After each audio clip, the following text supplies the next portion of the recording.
Hello, in this video I'm gonna show you how to enable or disable magnification on Motorola Razr 50 Ultra.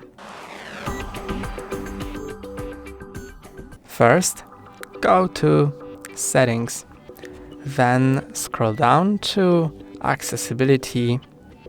In Accessibility, find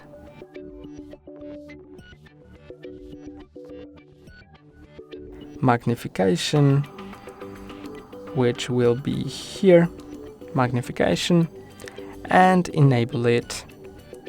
Got it. Now you can enable magnification by pressing on this shortcut. To use magnification, pinch to zoom or pinch to zoom out. To move through magnification, move with 2 fingers.